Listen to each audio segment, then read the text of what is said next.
Day to day news Bharat में मैं साक्षी चौहान आपका स्वागत करती हूं। Day to day news Bharat आपसे वादा करता है कि पूरी निष्पक्षता के साथ पत्रकारिता करेंगे। हमारा कोई भी पत्रकार किसी से कोई उपहार या विज्ञापन स्वीकार नहीं करेगा और ना ही किसी को ब्लैकमेल करेगा। हम समाज के दबे कुचले लोगों की आवाज बनेंगे। हम चैनल पर कोई ऐसी खबर नहीं दिखाएंगे जो लोगों को भ्रमित करती हो। साथ ही हम लोकतंत्र के चौथे स्तंभ को मजबूत करने की कोशिश करेंगे। चलिए बात कर लेते हैं खबर की। मनरेगा बचाओ संग्राम के तहत ऊना में कांग्रेस का उपवास कार्यक्रम आयोजित किया गया। जिला कांग्रेस कमेटी ने केंद्र सरकार पर मनरेगा को कमजोर करने का आरोप लगाया और उसका जोरदार विरोध किया। नेता का कहना है कि केंद्र सरकार मनरेगा जैसी जन कल्याणकारी योजनाओं को कमजोर कर रही है, जिसका सीधा असर ग्रामीण गरीब मजदूर और बेरोजगार वर्ग पर पड़ रहा है। कांग्रेस नेताओं ने कहा कि मनरेगा ग्रामीण अर्थव्यवस्था की रीढ़ है और इसे सीमित करने की किसी भी कोशिश को बर्दाश्त नहीं किया जाएगा। कांग्रेस नेताओं का कहना है कि मनरेगा का बजट लगातार कम किया जा रहा है, जिससे मजदूरों को तो ना पूरा फायदा मिल पा रहा है और उन्हें टाइम से पैसे भी नहीं मिल पा रहे हैं। ये गरीबों के साथ अन्याय है। वहीं के कांग्रेस नेता जिला अध्यक्ष राजदेश गौतम ने कहा कि केंद्र सरकार तुरंत मनरेगा के लिए पर्याप्त बजट जारी करे, निलंबित मजदूरों को भुगतान दे और मजदूरों को 200 दिन की रोजगार की गारंटी दे। कांग्रेस इस मुद्दे पर संघर्ष जारी रखेगी। सब साथियों को बता देता हूँ कि 8 जनवरी से लेके 25 फरवरी तक जो है हमारा मनरेगा का जो स्वरूप बदला गया है भारतीय जनता पार्टी की गठबंधन सरकार के केंद्र में, उसको लेकर के आज पार्टी ने हमारे की जो एक गाइडलाइन दी है, पूरे देश के अंदर जिला स्तर पर जो है 11 बजे से लेके 2 बजे तक हमारा सभी का कार्यकर्ताओं का, पार्टी की जो हमारे वरिष्ठ नेता हैं मेरे साथ यहाँ पे सबका, और हमारे कोऑर्डिनेटर हमारे विकास ठाकुर जी आए हैं पीसीसी की तरफ से।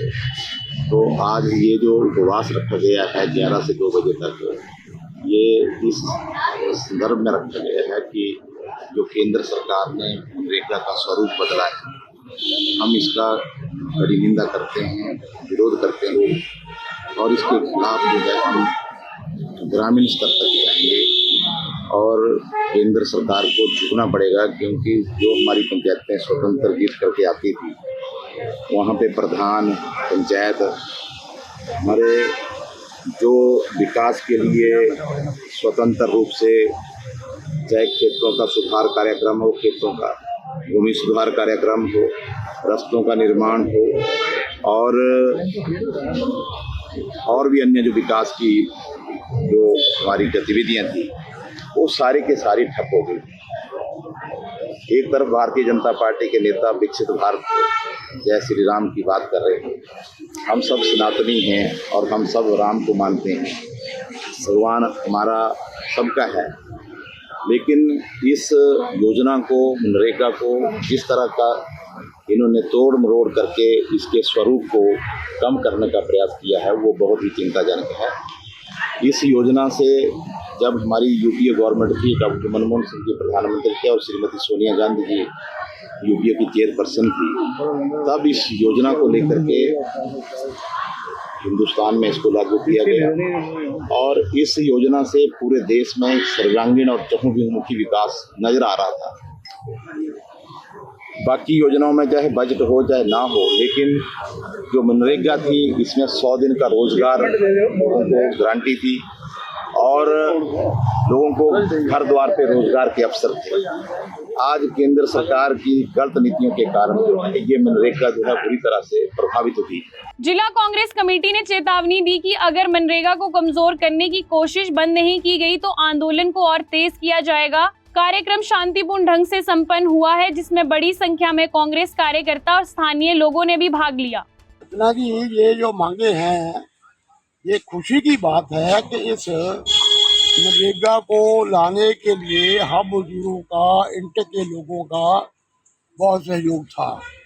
2005 में कानून बना, ये मनमोहन सिंह जी ने बनवाया था और सोनिया जी की कोशिश से ये कानून बना मनरेगा का, और ये हमारे सामने ही मोदी सरकार ने इस कानून का जो है वो कत्ल कर दिया। कत्ल कैसे कर दिया? जिस स्वरूप में जो पहले बना था 2005 के अंदर या 2000 के अंदर, उसको सारा अस्त व्यस्त करके ध्वस्त कर दिया। मैं इस बात से खुश हो रहा हूँ कि मनरेगा कानून को उठाने के लिए आज पूरे देश के अंदर कांग्रेस पार्टी, मल्लिकार्जुन खड़गे जी, राहुल गांधी जी, सोनिया जी और प्रियंका गांधी जी, पूरा कांग्रेस इकट्ठी होकर ये 25 फरवरी तक ये आंदोलन चला रही है। और मैं आपको ये एडवांस खुशखबरी देना चाहता हूँ कि 12 तारीख को पूरे देश के अंदर आम हड़ताल हो रही है। इसमें देश की समस्त ट्रेड यूनियनें भारतीय जनता पार्टी को छोड़कर, भारतीय मजदूर संघ को छोड़कर समस्त यूनियनें और ट्रेड यूनियन पार्टियां इकट्ठी होकर ये मोर्चा लगा रही हैं।